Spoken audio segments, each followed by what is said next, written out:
રાજ્યમાં 4 દિવસ ભારે વરસાદની સંભાવના નહિવત 21 ઓગસ્ટથી કેટલાક વિસ્તારમાં ખાબકી શકે છે ભારે વરસાદ તો સૌરાષ્ટ્ર અને કચ્છમાં સરેરાશ કરતાં ખાબક્યો વધુ વરસાદ। સ્થાનિક સ્વરાજની સંસ્થાઓમાં ઓબીસી અનામતની તૈયારીઓ શરૂ। 150 નગરપાલિકાની આગામી 10 ટર્મ માટે ડ્રાફ્ટ નોટિફિકેશન જાહેર।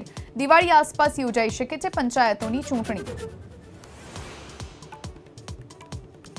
જૂનાગઢમાં પીએસઆઈ ઓઆઈ સિદ્ધિ સસ્પેન્ડ તો પીઆઈ વત્સલ મુકાયા લીવ રિઝર્વમાં। બુટલેગર ધીરેન કારિયાના ડુપ્લિકેટ પાસપોર્ટની તપાસમાં પીએસઆઈએ દાખવી હતી બેદરકારી।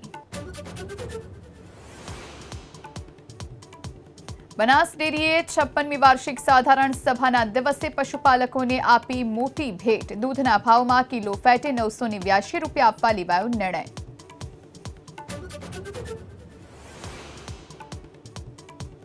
દરિયાકાંઠેથી નશાનો સામાન ઝડપાવવાનો સિલસિલો યથાવત। કચ્છમાં કુંડીબેટ પાસેથી ચરસના 2 પેકેટ્સ જપ્ત। 2 દિવસમાં મળ્યા 12 પેકેટ।